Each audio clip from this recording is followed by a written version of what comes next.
Hello guys, thumbnail കണ്ട പോലെ തന്നെ ഈ ഫ്രിസി ഹെയർ കേളപ്പ് ചെയ്യുന്നതാണ് ഇന്നത്തെ വീഡിയോ. കേളി ഹെയർ ഗേൾസ് ഇങ്ങനെ ഒരു ഹെയർ ബ്രഷ് യൂസ് ചെയ്തിട്ട് വേണം കേളി ഹെയർ കോംബ് ചെയ്യാൻ വേണ്ടി. അതിന്റെ മെയിൻ റീസൺ നിങ്ങൾക്ക് എല്ലാവർക്കും അറിയാൻ പറ്റും, നമ്മുടെ കേളി ഹെയർ പെട്ടെന്ന് തന്നെ പൊട്ടിപ്പോവും. അത് മാത്രമല്ല നല്ല പെയിൻഫുൾ ആയിരിക്കും. ഹെയർ ബ്രഷ് യൂസ് ചെയ്യുമ്പോൾ എനിക്ക് അത്ര പെയിൻഫുൾ ആകാറില്ല, അതുകൊണ്ടാണ് ഞാൻ ഇത് തന്നെ യൂസ് ചെയ്യുന്നത്. പിന്നെ ഈ വീഡിയോയിൽ ഞാൻ ആകെ ഒരു പ്രൊഡക്റ്റ് യൂസ് ചെയ്യുന്നുള്ളൂ കേളപ്പ് ചെയ്യാൻ വേണ്ടിയിട്ട്. അപ്പം ഞാൻ കുളിച്ചിട്ട് വരാം, ബൈ.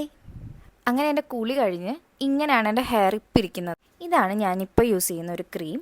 ഇതൊരു ഓയിൽ റീപ്ലേസ്മെൻറ്റ് ക്രീമാണ്. നമുക്ക് ഏത് ക്രീം വേണമെങ്കിലും യൂസ് ചെയ്യാം.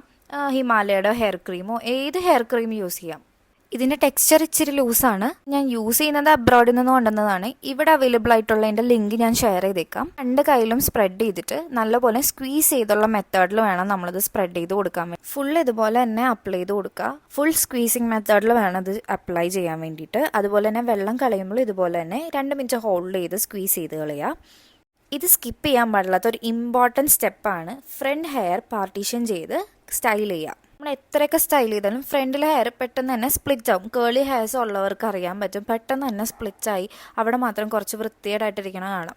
നമ്മൾ അതുകൊണ്ട് കുറച്ചധികം ക്രീം എടുത്ത് ഫ്രണ്ടിൽ സെറ്റ് ചെയ്യാൻ ശ്രദ്ധിക്കുക. പിന്നെ നമ്മുടെ വാട്ടർ കണ്ടന്റ് എല്ലാം ഇങ്ങനെ സ്ക്വീസ് ചെയ്ത് കളയുക. ആക്ച്വലി ഈ ക്ലിപ്പ് കണ്ടപ്പോൾ എനിക്ക് ആരെയോ പോലെ തോന്നുന്നുണ്ട്, ഞാനിവിടെ കൊടുത്തേക്ക സൈഡിൽ. ഇപ്പം നിങ്ങളെൻ്റെ ഹെയർ കണ്ടിട്ടുണ്ടാവും, അത്യാവശ്യം ഷൈനിയാണ്, കേളപ്പ് ചെയ്ത് വരുന്നുണ്ട്. ഇനി ടോട്ടലി ഒന്ന് ഡ്രൈ ആവുമ്പോൾ സെറ്റ് ആയിക്കോളും. പിന്നെ ഒരു ഇമ്പോർട്ടൻറ്റ് കാര്യമുള്ളത്, നമ്മൾ ഹെയർ ഡ്രയർ യൂസ് ചെയ്യുന്നുണ്ടെങ്കിൽ, ഇല്ലാത്തവരാണെങ്കിൽ കുഴപ്പമില്ല, യൂസ് ചെയ്യുന്നുണ്ടെങ്കിൽ ഇങ്ങനെ ഒരു ഡിഫ്യൂസർ വെച്ചിട്ട് തന്നെ യൂസ് ചെയ്യുക. കേളി ഹെയർകാർക്ക് ഇത് ഇമ്പോർട്ടൻ്റ് ആണ്. മറ്റേത് പെട്ടെന്ന് നമ്മുടെ മുടിനെ സ്പ്ലിറ്റ് ആക്കാൻ ചാൻസ് ഉണ്ട്. നമ്മൾ പറന്ന് പെട്ടെന്ന് സ്പ്ലിറ്റായി പോകും. ഇതാവുമ്പോൾ കറക്റ്റ് ലെവലിൽ നമ്മുടെ ഹെയറിലേക്ക് എയർ കയറി നമ്മുടെ ഹെയർ ഡ്രൈ ആക്കും. ഇത് നമുക്ക് വേണമെന്ന് ഇമ്പോർട്ടൻ്റ് ഒന്നും അല്ല, നാച്ചുറലി നമുക്ക് ഡ്രൈ ആവുന്നതേ ഉള്ളൂ. പക്ഷെ ഇതുള്ള സ്ഥിതിക്ക് ഞാൻ ചുമ്മാ പട്ടി ഷോ കാണിക്കുന്നതാണ് ഗൈസ്. ഇതാണ് ഫൈനൽ റിസൾട്ട്. കുറച്ചും കൂടി ഡ്രൈ ആവാനുണ്ട്, എന്നാലും ഓൾമോസ്റ്റ് സെറ്റായിട്ടുണ്ട്. വീഡിയോ എടുത്ത് കഴിയാറായപ്പോഴാണ് ഞാൻ ലിപ്സ്റ്റിക്ക് അടിച്ചില്ല എന്നുള്ള സത്യം അറിഞ്ഞത്. ലിപ്സ്റ്റിക്ക് അടിച്ച് കഴിഞ്ഞാൽ എനിക്ക് ഭയങ്കര എനർജി, അതാണ് നിങ്ങളിപ്പോൾ കാണുന്നത്. പിന്നെ ഹെയർ അങ്ങോട്ടും ഇങ്ങോട്ടൊക്കെ ഷെയ്ക്ക് ആകുന്നത് കുറച്ച് നല്ലതാണല്ലോ, അതുകൊണ്ട് ഞാൻ അങ്ങോട്ടും ഇങ്ങോട്ടൊക്കെ ഷെയ്ക്കൊക്കെ ചെയ്ത് സെറ്റാക്കിയിട്ടുണ്ട് ഹെയർ.